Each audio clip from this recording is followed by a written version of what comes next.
media. As consumers, we are bombarded by it at every turn, like the Incredible Hulk being bombarded by gamma rays. But what makes some media endure, while others are banished to the forgotten black hole of obscurity, never to be heard from again? Who or what decides this? Hetero life mates Steve and Yahel want to know, and they want to know now. This is Obscurity Now.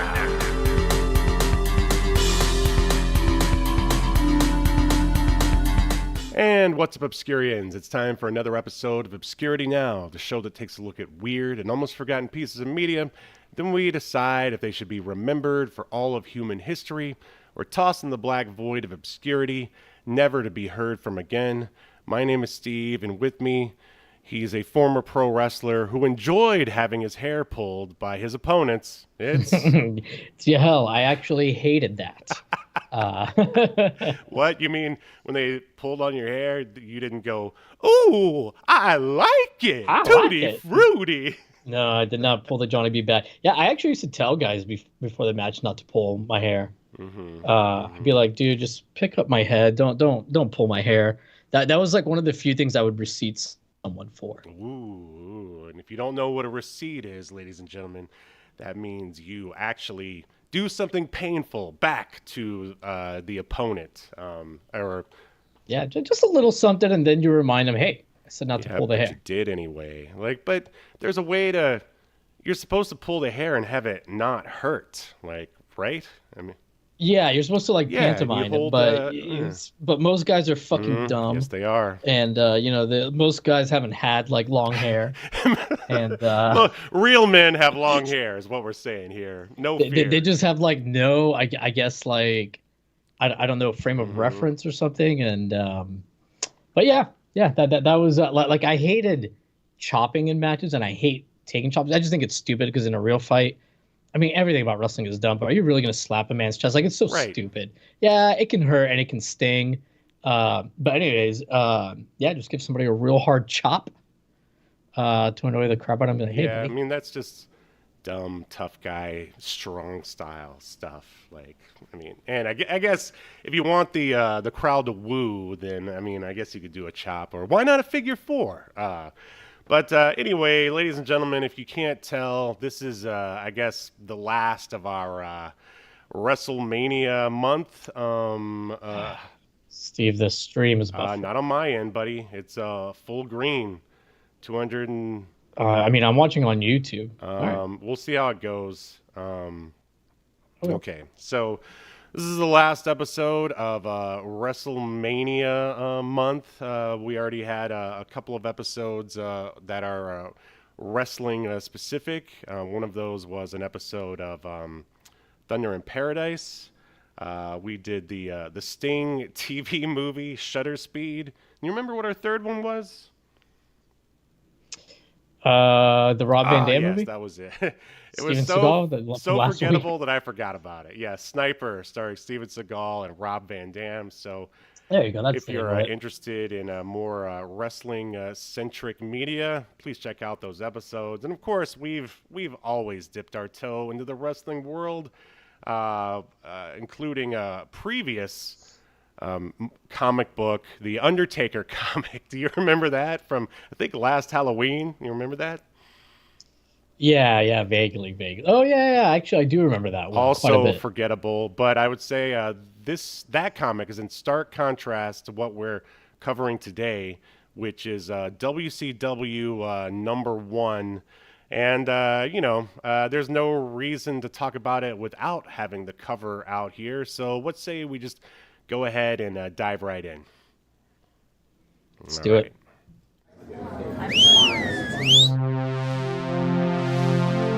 Welcome to your feature presentation.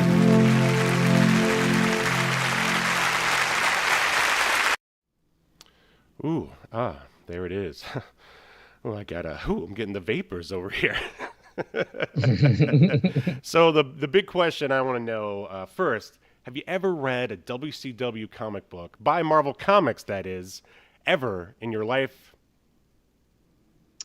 I don't think so. I mean, even as a kid, when I was really, into wrestling, I always thought like wrestling comics were lame.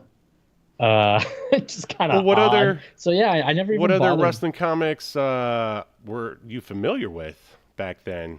I mean, there were some WWF comics, Such as? weren't there? I mean, I don't remember the Yeah, I names mean, of these, I but don't remember any, to be honest. I mean, I'm not saying there weren't any. I just maybe there was some, Hulk Hogan rockin' wrestlers that were maybe geared towards kids or something back then. But like this, as far as 90 or 91, which I think is when this one came out, like this is all that I know that was going on back then. maybe then these are the ones I'm thinking of. But yeah, I was pretty sure that I thought like that, like it wasn't like Marvel or DC that did the WWF comics. I always thought it was like Valiant or something, Oh, or that it's funny you bring that up. As we were talking about off air, while searching through information about WCW comics, I unearthed a treasure trove of future episodes for this show due to some of the titles that I found. And one of those was the Ultimate Warrior workout book that was actually published by Valiant Comics. So good on you, man. You know what you're talking oh, about. there we go. I did it. So But and I feel like I remember. I mean, later on, like some about like the Attitude Era, that there were some. But I mean, obviously at that point I was a teenager. But yeah, I mean, I'm looking here and I'm wondering if maybe I'm mixing up this WWF Battle Mania that thing. sounds like something much Um, later in the like late 90s, possibly. well, I don't know. I mean, Warriors on the cover of Oh, this okay. one, so I Is it a mean, Valiant yeah, it book? could be. Yeah, it's put out by Valiant, but I don't think it's a comic book. Oh yeah, it looks like it is a comic book. Right. Okay, so maybe this is what I was thinking of. Okay. Yeah, Well, yeah, I mean, I wasn't aware. yeah, like Warlord is in it. So yeah, has to be like early '90s at Sure. All latest. right. So I guess there was more going on. Like I had no idea about the Valiant comics, but I did know about these. I think a friend of mine had a an issue or two, and I definitely checked them out, and I thought they were pretty okay at the time. I mean, obviously not enough to try to read more, or maybe I just didn't have enough money for more titles in my weekly collecting at that time. But I was like, cool, there's WCW comics, great. And also, I will say that this time period that these comics came out, it like parallels basically when I first discovered WCW. So it definitely tugs at the nostalgic heartstrings of my Mm. heart. When did you first discover WCW? I feel like I was just always kind of aware Mm, of it. Like I started watching wrestling when I was like, I don't know, like seven sure. or eight, maybe even a little WWF, younger. sure. And yeah, and that was how I started. But I mean, I feel like even before we moved to Puerto Rico in '88. I mean, I'm sorry, moved from Puerto Rico to the States in '88.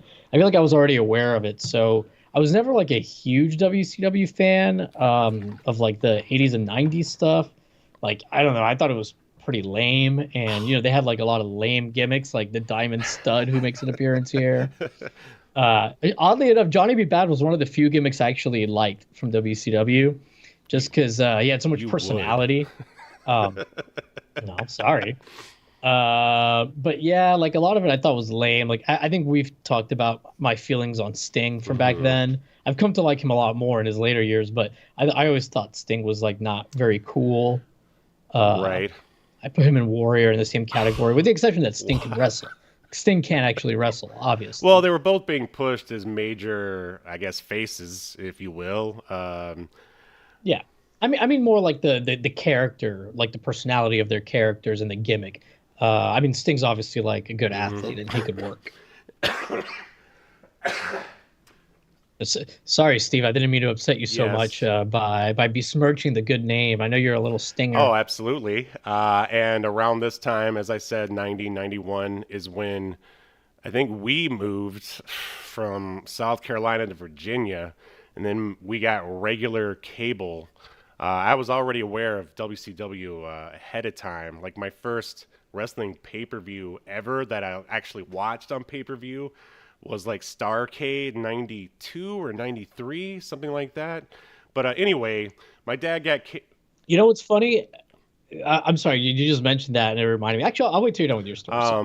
My dad got regular cable, so that meant TBS, and so I was watching WCW Saturday night, and most of the guys that are in this comic, this is their era right here. Were you a big fan of the Z-Man, I did Tom like Zenk? I actually had a Z-Man action figure. Like, I did not get why he got like such a big push, but because he was hot, man. I don't know. Because he was attractive. I don't know. Because he had a Z in his name. I mean, you're absolutely right. There were some terrible gimmicks going on at the time. Even though, as a 6-year-old comic book fanboy, I have to say I was pretty impressed with Arachna Man, but he doesn't make an appearance I mean, WWE, WWF at the time, they had some pretty terrible gimmicks in the 90s too. In the early 90s when they were doing like the new generation stuff, and you had like Spark Plug Bob Holly and just a bunch of terrible ones. But for whatever reason, I didn't find it as hokey. Maybe because WWF always had like better presentation. Sure, but I always thought the wrestling for WCW was just a little bit better, at least in terms. Like it definitely it veered more realistic, not as fantastical. But I don't know. Like I always knew it was fake. I never thought it was real. I mean, neither did I. But I would say like the pace of the matches were maybe a bit quicker. Just a little more something in there is all I'm saying. Yeah, and they were definitely not as light either.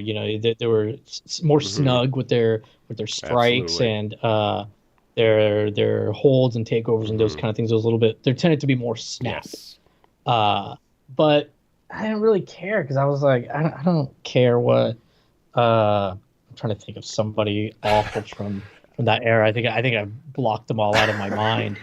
Pia News, El Gigante. Pia News, yeah. Like, well, I mean, El Gigante was in WWF also. Yeah, that's right. In fact, what was his name in WWF? Gonzalez. What was the Giant Gonzalez? That's right. All right. Well, so you're a big fan. Oh, but what I was going to say, even though I was not a big WCW fan, ironically, the first pay-per-view I ever watched like that actually got and watched it live was Halloween Havoc one year because my grandparents, it was basically the only pay-per-view that like fell on the month of my birthday, around my birthday, and like that's what I asked for, like a wrestling pay-per-view or something, and I had like no idea what was going on, and my grandparents were like, "What is this? This is like from the devil." These are doing Halloween themed stuff, and I'm just like, "Oh." Yeah, well, my uncle was the one who got Starrcade, and he was a big wrestling fan. I had no idea what was going on either, but I definitely enjoyed it. That's definitely what I remember. So. Let's talk about this comic. We could talk about WCW for a long time, but let's talk about their one-time, well, I guess it's not their one-time foray into comics, but the first time foray into comics. And as you can see on the screen here, dear watcher, that this is World Championship Wrestling #1. And it ran from 1992 to 1993, a total of 12 issues. And the cover date here is April... What a run. Hey, I'm surprised it lasted that long. Cover date here is April 1992, and it is a whopping $1.25. And here, I don't know if I could find it real quick. Here's a brief... Which is a typical price for books, for Marvel books at that time. Here's a brief synopsis of kind of like the whole run, if you will. According to Comic Vine, which is a pretty good site if you want to get... random knowledge about random comics. The heroes and villains of WCW were presented in comic book form by Marvel Comics via a 12-issue series running from 1992 to 1993. The series followed the fictional exploits of the real-life stars of what was at the time the second largest and most successful wrestling company in the United States. The main setting of the book was the wrestling arena, and each issue had a feel of watching a television episode of the WCW Saturday Night Wrestling program. Although many stars of WCW appeared, the main theme of the first 3 issues was the struggle of WCW hero Sting as he attempted to become WCW World Heavyweight Champion. Standing in his way were villainous team leader Harley Race and champion Lex Luger. Early in the series, they would employ a series of lackeys, including Cactus Jack and the duo known as the Young Pistols, to distract Sting both in and out of the wrestling ring and prevent him from his goal. And there's a bit more, and if we have time, we will talk about what happens in future issues. But yeah, that's so you know what's going on, dear listener. Well, you don't like the Young Pistols? They're just awful. I mean, WWF had like their own, the Southern Guns or whatever, with Billy Gunn or whatever, but I remember the Young Pistols being not as cool. You just don't like the South. I mean, yeah, that's part. That's not helping, that's for sure. All right, so let's take a look at this cover here. So on a scale of 1 to 10, how aroused are you by this cover? Oh man, out of a 1 on a scale of 1 to 10 booty mans. I don't know if you remember that. I remember.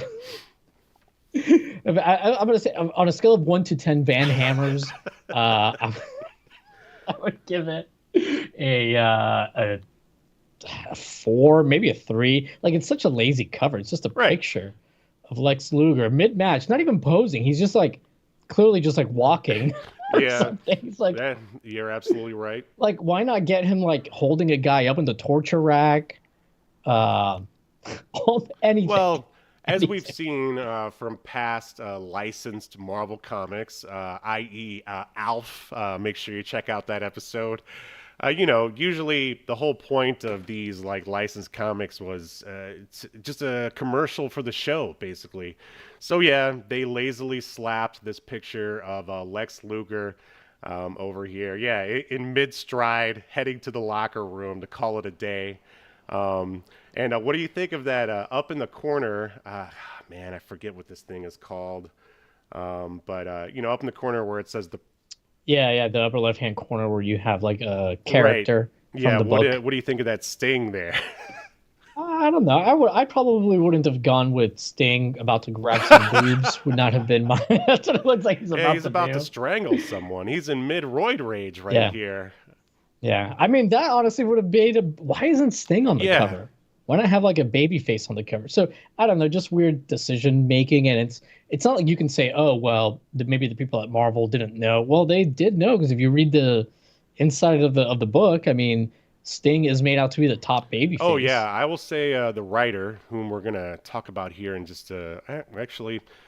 We'll just talk about it right now. The people who made this book is one writer here, Mike Lackey. I hear he's always following people around and doing what they say. So he's the guy for the job for WCW here. This was pretty much his first assignment. He was a Marvel staff writer. All 12 issues were written by him. He also worked on Spectacular Spider-Man 212, Beavis and Butthead #1, King Arthur and the Knights of Justice, and lots of other sort of backup stories and annuals. So basically he was doing the projects that I would say the bigger guys probably didn't want to do. And the pencils here were handled by Ron Wilson. Looks like he's still working. And again, he didn't work on anything too huge. I don't know if you remember from the 80s, the Handbook to the Marvel Universe, which is, if you saw the cover, it would probably, basically it's just a source book, basically. But he worked on that. He worked on multiple What If titles. And this was a weird one. Super Spider-Man and Captain Britain, which is obviously a UK book, which I had never heard of. And then a whole bunch of Marvel 2-in-1. What do you think about Ron Wilson's artwork in here? It's okay. It's nothing like out of this world. I'll wait till we get to the first page. That sounds good. But I feel like drawing likenesses of real people consistently can be tough in comics. So I try not to harp on it too much, but I think for the most part he did I all agree. right. I agree. And just very briefly, the inker is Don Hudson, colorist Nel Yamatov, and as we previously said, this is published by the mighty Marvel Comics.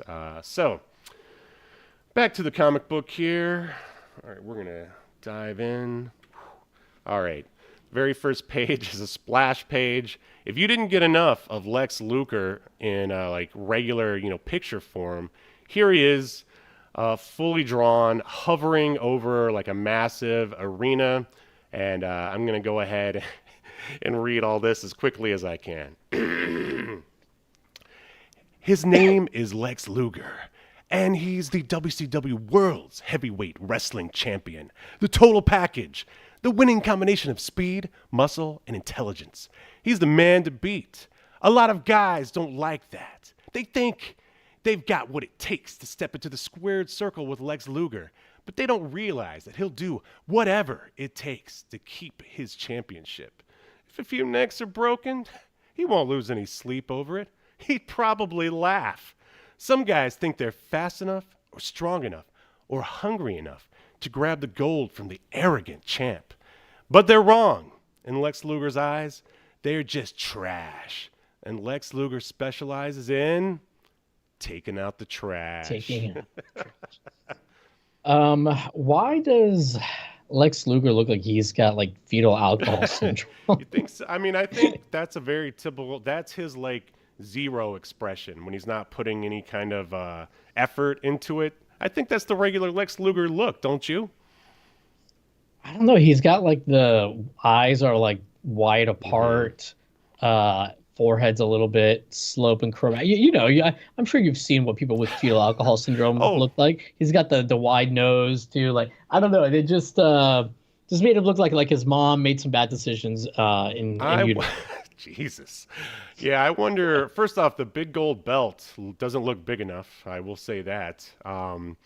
And I don't know. I wonder if they did like some tracing for a lot of this, and then it just sort of didn't come out all that great on the end. But I don't know. That's just speculation on my part. So moving on to the next page, we get a who's who of the regular sort of roster of WCW here. We're backstage in the locker room. Calm down, Yahel. Calm down, ladies who don't listen to this podcast. Yeah, everyone's already in their their ring gear, their gimmicks. Their gear. Everyone's covered up their bits. Yeah. So, do you wanna read who's in the first panel, and then I'll do the second one? Sure. So we've got Ron Simmons, we've got Terrence Taylor, the not yet. I guess he wasn't the computerized man of the 90s yet, or whatever that gimmick was. You remember that? I've only remember people talking about it. I don't remember actually seeing it. Oh man, it's so funny. You should look up some of the promos.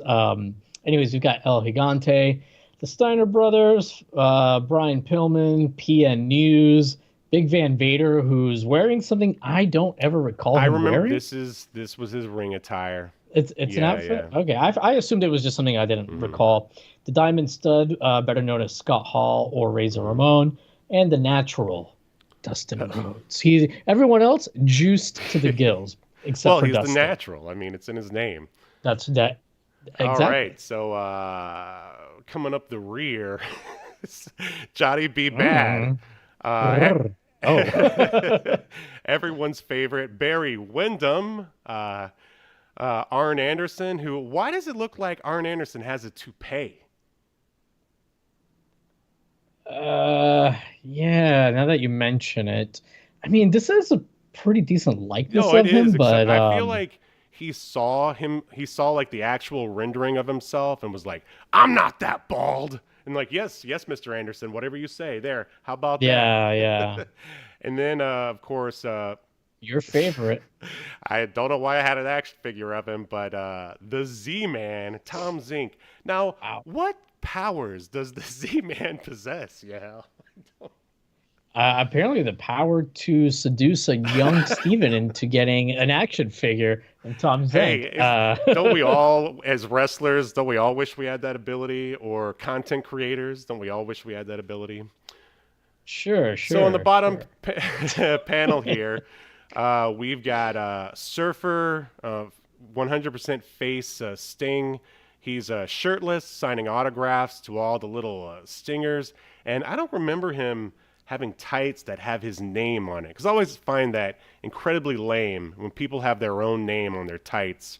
But do you remember this look? Yeah, I don't remember him having tights like that, but I also wasn't watching it religiously, WCW at the time, so maybe he did. Maybe it was a one-off thing. I will read a little bit of the dialogue here because it's pretty hilarious. I will read Arn Anderson here.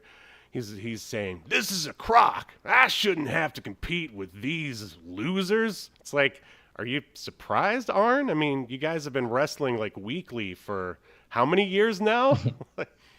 I think he means that he shouldn't have to compete for a title and that's shot. I guess we need to mention what's going on here in this issue is that they are about to have a battle royal. I'll just go ahead and read the narration here. It's not that these athletes aren't the very best. They are. But tonight's contest is an over-the-top rope battle royal, perhaps the most dangerous contest in wrestling. They're risking life and limb for the coveted prize, the World Championship. But they have to survive first. So, yeah. They act like someone's life like someone may die. Well, the way some of these moves are rendered, I mean, they look so dangerous. But more... The worst injury is like a sprained ankle. Right. Oh, gosh, that was so lame. But, all right, moving on. So now we've got the splash page here. It's over like an aerial shot of the ring. There's already a bunch of guys in there. They ring the bell. And we're in... Yeah, maybe we should explain just real quickly what a battle royal is for anybody who's listening doesn't know. It's not like it's kind of like the Royal Rumble, but instead of guys being introduced every minute and a half to 2 minutes into the match, like all guys start off in the ring. Usually, if I remember correctly, WCW used to do it with usually 20 guys, but basically 20 guys in the ring or however many, and you it's an elimination match, and you eliminate people by throwing them over the top rope, and both feet have to touch the ground. Right. Also, in this particular case, they make it a point to mention that I guess at least the good guys are wrestling for not only for this trophy, for the winner also. Yeah, there's three prizes. The winner gets a trophy and a donation to charity made in his name, and an all-important shot at Lex Luger's world title. So yeah, there's a lot on the line here, ladies and gentlemen. This is serious stuff. Okay, so no more jokes, Yahel. I mean, all right, plenty of jokes, please. All right, we're introduced to our commentary team here, which of course is good old JR. And I don't remember Missy Hyatt sitting on the microphone for the entire match, but she's here. And then, man, they did a real poor job on him. We've got Paul E., a.k.a. Paul Heyman. And this takes place before the Dangerous Alliance, for those of you who are keeping track. And I don't know, there's some sort of running gag where he's having problems with his headset. And he's like, why doesn't Missy have to wear a headset? Bzzzt. And then she says, because it'd mess up my hair. But I guess y'all wouldn't know anything about that. I guess that's supposed to be a rag on Paul. I mean, even though he had he had his full ponytail, but clearly his hair is already but the top was already back going. then. And then Jim Ross, he says, well, Paulie's hair may be thinning, but the action isn't in the ring. And I think that's pretty... That actually sounds like something he would have said back then. I'm going to go ahead and make a statement here. The writer here, Mr. Lackey, I think he actually cares about wrestling, or at least capturing what was going on in WCW at the time. It wouldn't surprise me if whoever wrote this maybe watched some WCW Saturday Night, and that may be something that was said. Sure. Oh, I bet it was. Yeah, and don't forget, whoever wrote this is a man by the name of Mike Lackey, which it sounds like a bad valet or something like that. Yeah. All right. So moving on. All right. So Now we're basically getting. It's weird how to describe how this comic works. You just sort of see moves. There's no kind of transition. It's almost like little vignettes, but I mean, it's a comic, so I feel like this is probably the best it's gonna do. Yeah, it's weird that they went with this. Like, I'm really surprised that they did this. They basically show the whole match throughout the comic. Every once in a while, it'll be like, they'll just tell you in a word or in a box that somebody was eliminated without showing it. But yeah, they kind of show a lot of the moves and wrestling, and I was kind of surprised. And I'll be honest, that to me kind of made it, because it goes on the whole comic. Yeah. Basically. Oh, I agree. It made it. They did a better job with, like, if you had told me, hey, this comic book, it's just them going over Battle Royal the whole time, I would have been like, well, that's going to be awful. It is better than I would have expected. Yeah, right? Absolutely. However, I don't think it's good. Like, hey. I think it should have been like half the comic, or had something interspersed in there, which I guess they kind of do with the guy in the crowd, but yeah, well, you save that to the end, buddy. So real quick, all right, we've got like 6 panels here. The first one is everyone's favorite, Terrence Taylor, hitting the Natural. Man, it doesn't look like young Dustin Rhodes at all. But doesn't really look like Taylor either. Well, no one cared about them back then, so whatever. And then we get Sting kicking. Is that Terrence? He's kicking Terrence Taylor out somehow. Yeah. And yeah, man, Sting is just like filled with nothing but sage-like wisdom in all of his dialogue here. And he says, "Cheaters never prosper, Taylor." And then he kicks him over the top rope, and he gets eliminated. And then I love the third panel here of all the little stingers. They look like they're in some weird like trance. Yeah, basically they've. With their paint on. It's hilarious. And one of the little girls.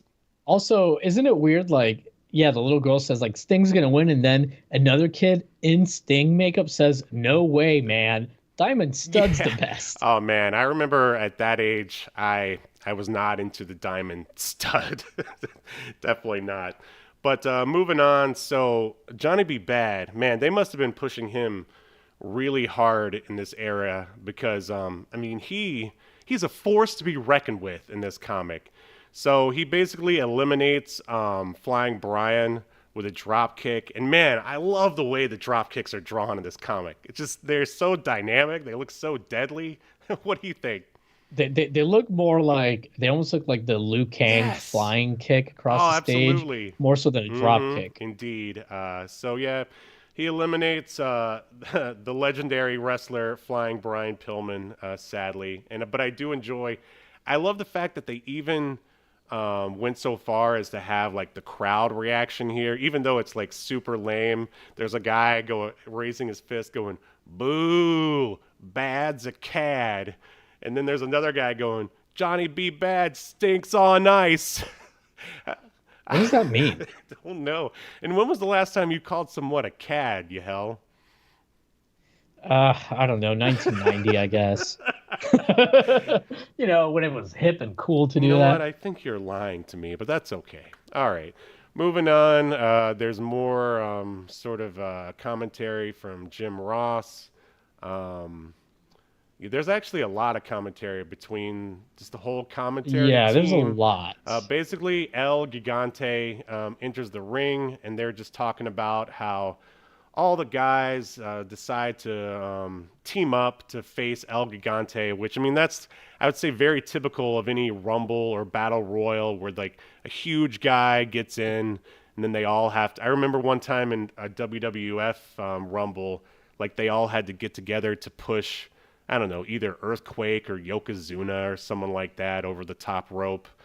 So yeah, believable. But what I think is funny is like you see El Gigante's face here. And you're about to see it again, and he's saying, so he's got guys like all over him, and he's got like a guy in each, he's holding their throat, one in each hand, and he goes, "There's an ant on my back." And Johnny B. Bad is all, "I got you right where I want you, big man." And then in the next frame, El Gigante is being pushed over the top by Vader and some other guys, and his like facial expression hasn't changed at all. Well, what? Yet he's screaming, "Gah!" Like, what's going on there? It's like they just couldn't find a still of the El Gigante actually emoting or something. I mean, that's just how much he can emote in real life. I've ever seen this guy. By the way, did you know that he's like in a few Thunder in Paradise episodes? Oh, I did not know that. Oh man, we're gonna have to revisit him. And in at least one of them, he's like the bad guy, like a major guy or whatever. But I'll have to do some research. He actually died pretty young. He died in 2010. Right. I think I heard that somewhere. Yeah, he was only 44 from what I'm seeing here. So, but yeah, he's got 4 episodes of Thunder in Paradise, actually. So yeah, we'll have to, it looks like there's a 2-parter that he's in where he plays Mortador. Not Matador, Mortador. I have to admit, that sounds kind of fun. Well, before he was eliminated, though, Big Van Vader called him a big geek. He says, "You're going down, you big geek." Yeah. And then And for those that don't know, El Gigante, sorry to cut you off again, he was billed as being 8 feet tall. So he's like this huge guy. He probably was like 7'4" or something. Yeah, if you're like a young person that only watches like newer WWE, he would basically be like the equivalent of a great Khali, if you will. Isn't that fair? That's not new, man. That's like 20 years ago at this point almost. Whatever. I have no concept We're of time. old. He would be like, I'm trying to think. Amos, I think, is like the current super tall guy, right? Amos. What about Satnam Singh, everybody's favorite AEW big man? Yeah, but he's lovable. He's a lovable, charming character. He's just sitting around collecting paychecks because he's lovable. All right. Anyway, so in the last panel here, Big Van Vader grabs PN News, and Vader goes, "What a stupid hat." And I don't even know why that's there. I guess to show that Vader and what's his name are PN News are fighting. And then we get old Johnny B. Bad. He who does he eliminate here? Oh, the Z-Man. I guess apparently my favorite Your wrestler. hero. Yes. B. Bad goes, "You'll never beat me, Z-Man." And again, we get another. There's a lot of kicks in this. Kicks him over the top rope. And the Diamond Stud is in the background going, "Ha ha!" Freaking Nelson from The Simpsons. Yeah. And this is one of many great Johnny B. Bad sort of expressions here. There's like, it's like a weird close-up of him, and the lighting is even weird. And he goes, "'Cause I'm brassy and I'm beautiful." And I don't know, what do you think about all that?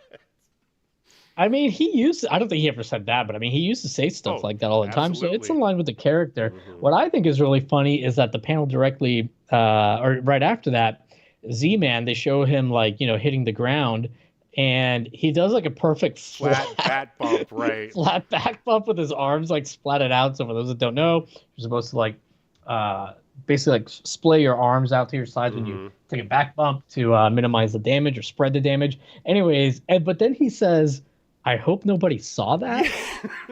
And yet he's on a national cable channel, like with a crowd like watching. I don't know. I'm guessing here that the writer was just like, "Oh, Z-Man has like no personality. I just have to get him to say something," and that's what it was, I suppose. And I think Paul E, he's like, "Not to worry, fans.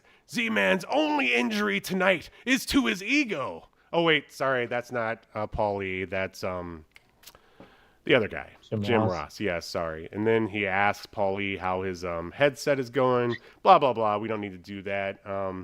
But there is something important at the end here. Missy Hyatt goes, "Where is Lex Luger?" And then at this time, I guess that doesn't happen there. So I guess they're trying to have some sort of mystery during this fight. And basically Ron Simmons goes to work on Johnny B. Bad here. They're really trying to push Ron as a face. And I remember that was definitely going on during this time. I can't remember if this is before or after he won the belt Well, doesn't he mention like having been champion before or something? Well, it says here in the second panel that he also wants to be called champ. So yeah, I mean, I don't remember them. They said he won. Basically, what they talk about is how he was in that weird tag team with the ninja masks, and that he's turned his life around, and now he's a good guy. Well, Doom. It's weird. They actually say that he used to be a heel. Yeah. They were talking about Doom, basically. Yeah. Yeah, no, I know, but it's weird that they use like the term heel, which is normally an insider Yeah, term. I'm telling it you. does, in real life mean like a bad person Yep. too. So it's just odd, but he won the championship in 1992, so this would be before. All right. Well, there you go. Basically they're going at it. And Ron Irish whips him into the corner. And then for some reason out of nowhere, I guess this the sad thing is that I think Barry Windham is actually a great wrestler, but they don't do anything with him here. But I guess one of his normal things is grabbing men's hair, and out of nowhere he grabs Johnny B. Bad's hair, and Johnny's like, "Oh, my hair! I like it, tutti frutti, oh Rudy!" And man, that close up of him there, what do you think they were going for there, Yahel? I don't know, man. It's not great, that's for sure. And all right, as a 6-year-old reading this, like, should I be exposed to the fact that some dudes like to have their hair pulled? Maybe you should. Maybe it's time you know what those sounds coming from your parents' bedroom at night are all about, All right, and so after I'm done reading this, I'll just turn it to Cinemax and then learn about everything I need to learn. Okay. Yeah. So we turn the page here, and some guys in trench coats wander into the arena, and one of them goes, "Can you smell it? The hedonistic great unwashed," talking about the audience. And then another guy goes, "Nah, that's just from last week's dog show." And way to insult wrestling fans, but I'm okay with it. How about you? I mean, it's just weird. It is weird. Because is the second guy that says that it's last week's dog show, is he also trying to make a joke about the fans? Is that what's going on? I mean, and this is obvious that this is, Mike Lackey, inserting just sort of story gimmicks into... I thought you meant inserting his hatred for dogs. Or dog smells. But the thing that I think is funny here, and I assume this is probably your favorite panel of the entire issue, is when the trench-coated dudes pick up some random little stingers, like some 7 or 8-year-olds, and they go, "Beat it, kid, or I beat you." And then the little kid goes, "Hey, I'm telling the stinger." And then the other trench-coated guy goes, "Go ahead, he'll care less than we do." So they're inflicting harm on these random 8-year-olds that are supposed to be enjoying a wrestling match. Good. Yeah, Good. see, I knew you'd like it. Teach them a lesson. So, yeah, what's that? So in the next panel, we see that Johnny B. Bad eliminates Barry Windham. And, they talk a little bit about the guys in the front row that we just saw mess with the kids. But the ropes are like... Oh, I see that. Like pink, yellow, and pink light again. yellow, and then pink, like they're very pastel colors. I don't remember that being a scheme in WCW. Yeah, I don't remember that either. I was going to blame it on color separation, but then I see it's the exact same colors down here on the last 2 panels. So it's been those colors on every panel except for like on page 2. There's like 2 panels where they're like red and yellow, but then in the same page at the end it goes back to like the pink and yellow. So maybe they're trying to separate it from Sting's tights or something. Yeah, I'm assuming it's something like that, or also, I think you would know better than I would, but back then there was still a limitation of how many colors, right? You could print sure. This is per definitely page or whatever. Old school sort of house style Marvel, right? Both with art and coloring going on here. So yeah, so it might have been a limitation of just the colors available to them. Absolutely. Because it's not just a limited colors. It's like, okay, you have this limited number of colors, and you have to make sure that the ropes don't blend in with other stuff. So yeah, so he's like, well, he knows that none of the WCW wrestlers are going to have pink and yellow tights. A good thing Arachnaman wasn't in this episode. Maybe that's why he couldn't be here. Like he was about to come out, and they're like, "Sorry, Arachnaman." Yeah, And This one's for the comics. And he's like, oh, I'll tell my wife I won't be getting paid again. And then he just I'll go hang out with my good friend Suicide. Oh. Suicide from TNA Wrestling was a yes, character. yes. What did they end up calling him later? Manic. Yeah. And they were like, maybe we shouldn't have a guy called Suicide as a wrestler who comes out pointing like finger guns to his head. Yeah, hey kids! Ah! And then his song was like, do you remember the theme song for him? Vaguely. Can you refresh my memory? It was like suicide. Oh, right. I just remember it, like they just like were rhyming things with suicide throughout the song. Right, and it sounded like it was like wannabe Kurt Hammett-y or Metallica-esque, basically. Yeah, I remember. So Johnny B. Bad, being the ultra heel that he is, eliminates Barry Windham, and then now. I can't remember I guess it's supposed to be Johnny B. Bad goes, now where's the U.S. chump Sting?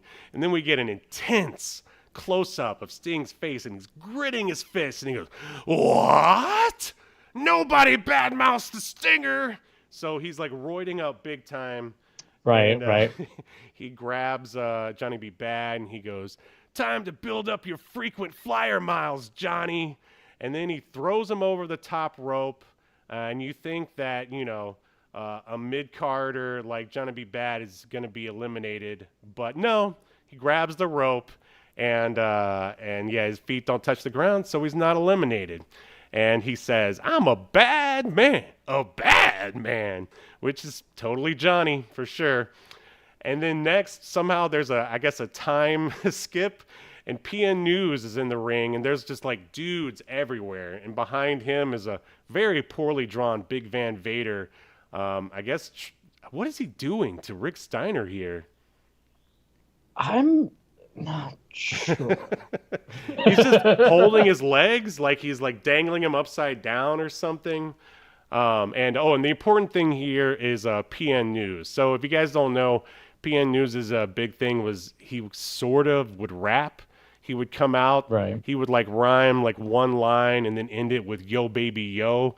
And luckily or unluckily, we've got some of that going on here. He goes, my name is PN News and you're gonna see $10,000 go to my charity. Yo baby yo, out of the ring you'll go.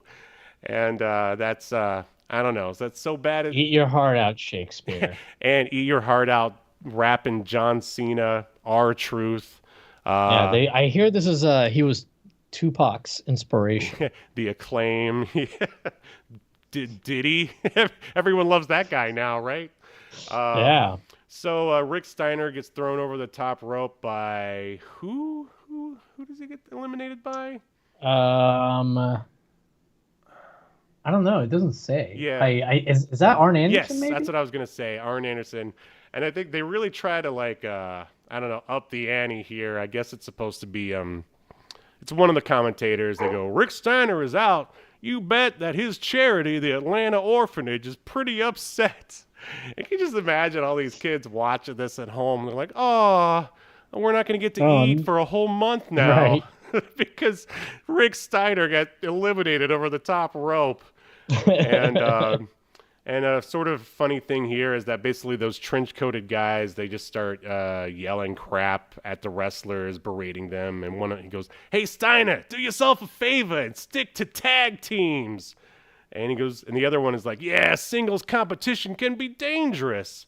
And then Rick tries to go after him, but I guess he tweaked his ankle. So, all right, we'll try to speed this up a bit. Basically, Scott, this is way before Big Papa Pump. Who do you prefer, Big Papa Pump or this Scott Steiner? Oh, Big Papa Pump on the mic for sure. Oh. I mean, this guy, obviously, younger Steiner before he got super roided up. He was always kind of roided up. Sure. Was a better wrestler, but Papa Pump more entertaining. Right. So he does like a picture perfect. I don't know what do you call that? Frog splash. Yeah, basically. And I love they even have his like hands like perfectly flush on the mat. Mm-hmm. This guy cared. Lackey cared. But anyway, he does a splash on old B Bad here. And then we get his thoughts. Basically, he's like, oh, there'll be other championships. I got to go help my brother. And as they're walking out, the trench-coated guys go, isn't that sweet? And then what does Rick say to them? His retort at the bottom here, very last panel. Why don't you put a lid on it? But like, basically, the only thing wrong with Rick, according to Rick himself, is like, I think I sprained my ankle. Yeah. Scotty does not need to exit the match. Aren't there like people ringside working for WCW that can help you to the back? Oh, they couldn't afford those guys back then. Well, I'm just saying, like, you hop back. Like, I mean, you can hobble on a sprained ankle. You'll be fine. It's just an excuse to get the Steiners out of the ring, basically, and to show that they're brothers and they care about each other. I sprained my ankle really bad in a tag match. Mm-hmm. You know what I did, brother? You suffered through it and finished the match? Yep. I did tag out, but then once a few minutes later, I tagged back in and finished the match. You waited for them to like wear down your opponents and then took all the glory for yourself by pinning them basically. At the end? Lovely. Well, and we were winning the match, so I had to do like a blockbuster off like the second rope. I'm basically 1 foot. Awesome. I did it, brother. Oh yeah. Well, have you ever wrestled two Singaporeans at the same time that are half your size? Because I have. Anyway. Sorry. I know that you're the El Gigante of Singapore. I was. All right. So moving on here. When they beat you, did you go ooh without moving your lips? I did. They threw me over the top rope, and I went gah. All right. So Sting is back in the picture. I love all of like Sting's facials here. It's just him in the most intense possible like glare that they could possibly do. He's got Arn Anderson in what looks like the most vicious sleeper hold or headlock that they could possibly do. Man, Arn Anderson was probably not too happy with this because like he did nothing in this and then kind of went out like a chump. Anyway, I'm sure he didn't care.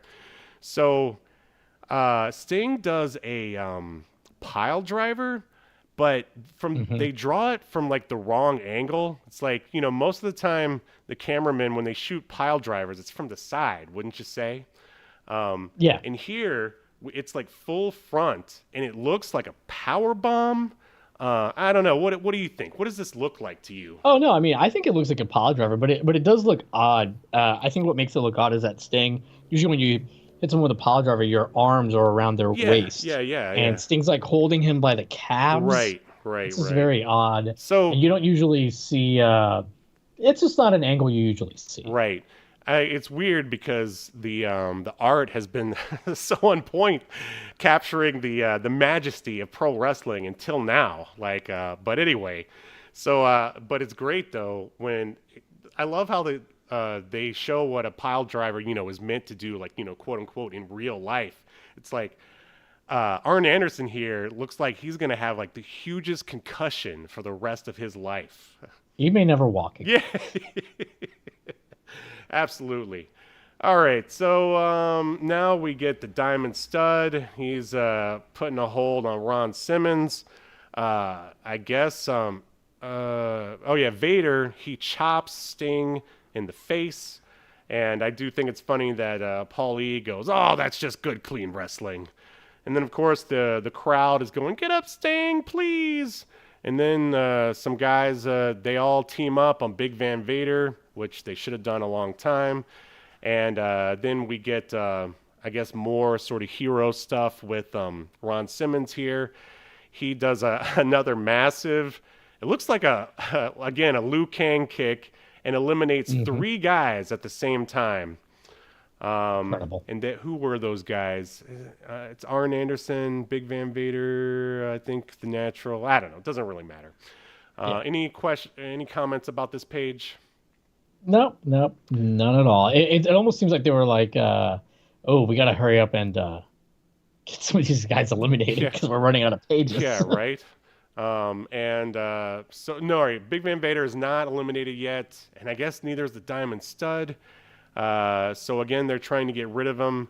Ron Simmons grabs Big Van Vader's face and starts pulling on it. I don't remember them doing that move back then, but here it is in comic book form. And Johnny B. Bad goes, "My face, my beautiful face." I don't know if this is supposed to be funny or I don't know. What do you think? Yeah, I don't know what they were going for. It was weird, and they're like, "Oh, what a great new move" on commentary. It's like this is actually illegal usually. Right. Like, Maybe Mike. but whatever. I think either Mike Lackey was trying to have fun, or he's building up for this one line here from our trench-coated wrestlers in the crowd. He goes, "He's wearing the makeup, but you're the clown, Simmons." Ooh, man. Yeah, maybe that's right.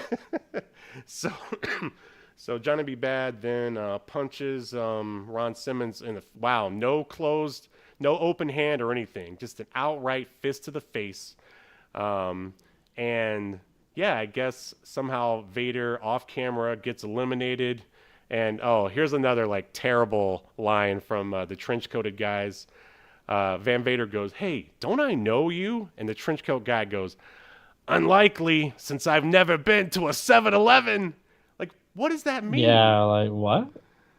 All right, so someone is PN News is being gorilla pressed by the Diamond Stud. He gets eliminated, and as he's being thrown over the top rope, all right, I'm trying to get through this. There's just so much bad stuff that has to be mentioned. Yeah. PN News goes, "My name is PN News, and I've got the fresh rap. When I hit the floor, it makes a big," and then, in comics, they've got the onomatopoeia or the sound effects. It literally says splat with an exclamation point. And he says, "Yo," as he hits the ground. I think that's just kind of funny. I don't know. What do you think? This is so dumb. It is dumb. And then the one of the kids in the crowd says like the whitest thing possible to him. "That was a stupid dope match." Yep, that's a young Steve Honeycutt Jr. right there. So Simmons gives B-Bad a bulldog, a very nicely drawn bulldog in the bottom panel here. And then I can't remember if he's actually eliminated here or not, but Simmons and Sting work together. They double kick B-Bad over the top rope. Nope, he still holds on. Still holds on, sir. Because, man, I don't know, did like Dusty, right? He's the Shawn Michaels. Yeah, there you go. Well, I mean, hey, Mark Merrill was an amazing athlete. He just got saddled with a, I don't know. Do you think B-Bad was like go away heat, or I don't know? What do you think about him? No, he was pretty over in WCW, yeah, and he even had a run as a face. Yeah. I think what ended up hurting him was not long after he got to WWE, he had like a knee injury, and it really kind of slowed him down and changed his style, and that's why they did that boxing gimmick. Sure. So the Diamond Stud gives double axe handles to Ron Simmons, and he says, "Hey, heads up, stupid." And then, God, Sting gets a legit kick to the back of the head. Man, they just don't care about concussions here in the the WCW comic book. So is that when Sting gets eliminated? No, not really.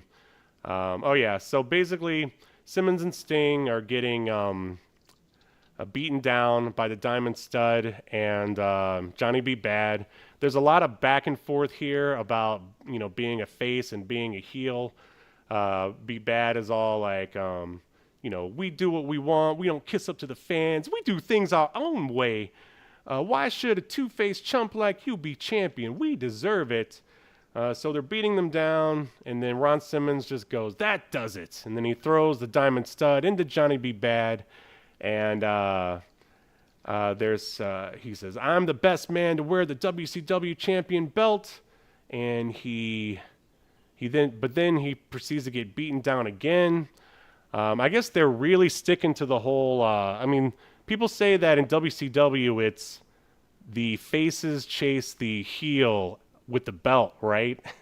And I guess they really stick with that because, all right, so Sting eliminates the Diamond Stud, and what does the crowd say about this? Stud's a dud. Stud's a dud. Brilliant. Yeah, apparently they start to chant it because it's listed like they wrote it twice. I guess they're just like saying it because Sting said it as he eliminated right, Diamond Stud, Absolutely. But that's dumb. It's so bad. I love it. And so here, I mean, you'd be surprised how wordy this wrestling comic is. Yeah, it was very wordy. So it's like and it gets fucking wordier Cyberforce. as it goes. You mean Wetworks? Oh, was it Wetworks? Wetworks. Sorry, Wetworks. So Sting basically does a Sting-esque promo here, talking about how wrestling is the only true sport, and there's no wimpy timeouts, no padding or protection. We work for our reputations every stinking night. You just don't get it, do you? And yeah, and then blah blah blah, and then after giving his like heroic speech, he then gets eliminated by Johnny freaking B. Bad. And then basically it's B. Bad versus Simmons. Ron Simmons gorilla presses Johnny B. Bad over his head, which the way it's drawn looks pretty impressive. And he gives him it's like Bane when he breaks Batman's back. Oh, he gives him an amazing backbreaker. And yeah, much like Arn Anderson earlier, man, Johnny B. This is what led to Johnny B. Bad going to the WWF right here. He saw this, he's like, I'm out of here. Right, exactly. So we're supposed to be all happy because Ron Simmons, I guess the other face, wins. Lex Luger, or the trench-coated wrestlers nearby remove their trench coat and hat. It's revealed to be Lex Luger. He jumps in the ring, picks up the trophy, bashes Ron Simmons over the head, and then there's another awkwardly drawn, painful pile driver on the trophy. Ron Simmons' head, and the trophy is like standing up. It's like an 8-inch long trophy just standing straight upward. Yeah. I mean, imagine getting like pile driven on that. Ron Simmons, if he's not dead, he's at least brain dead after this. And you notice they did the pile driver, like at least the placement of Lex Luger's arms, like correctly this time. Yeah. And they also made sure that he buried his chin deep into Ron Simmons' taint. Which is what you need to do. It is in there. You could smell what he had for lunch. So yeah, then gosh, there's even more. Basically, so much dialogue here at the end. I'm not reading all that. Thank God. Basically, Lex Luger gives. I mean, I would say this is probably Lex Luger's best promo work ever.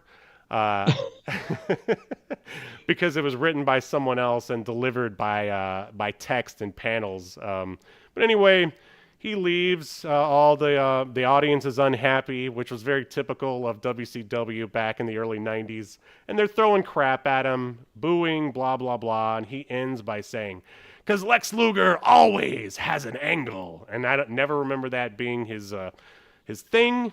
But that is basically it. And they don't even say who the other two guys with him were. I think we're supposed to believe that it's the Young Pistols, but you're right.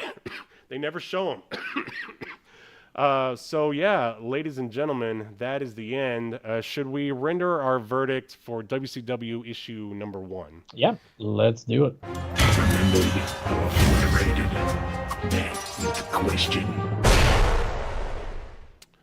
All right, let me run it back. Oops.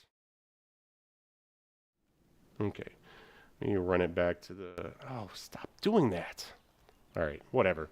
Okay, so Mr. Velazquez, a.k.a. London Vice, do you think that WCW Comics number 1 should be remembered for all of human history, or left in the black hole of obscurity, never to be heard from again?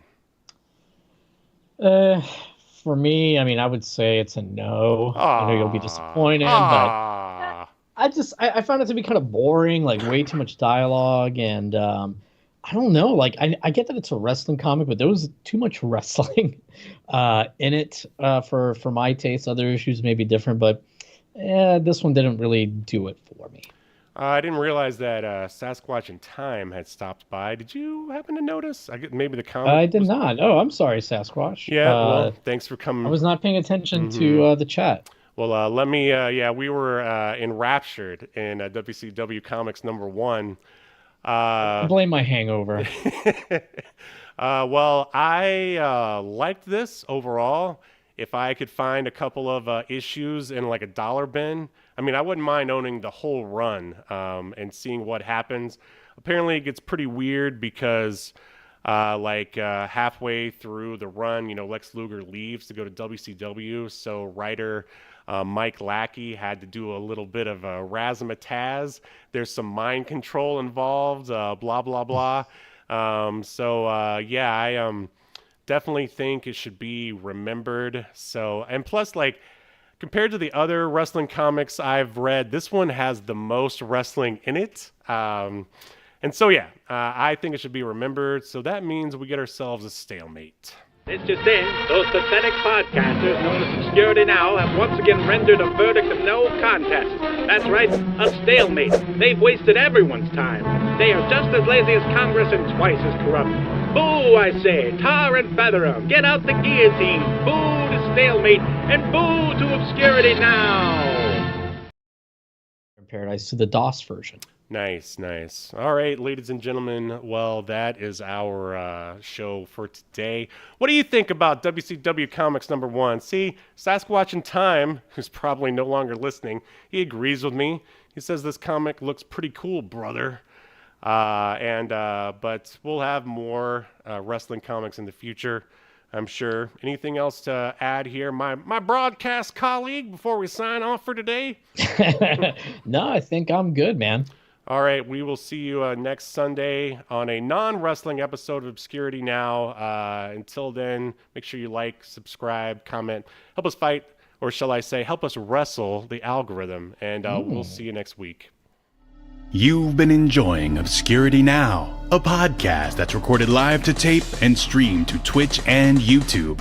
Subscribe so you never miss an episode or hilarious quip. Take us with you by following the download links provided in the show notes to wherever you get podcasts. And take notice of our various social media links.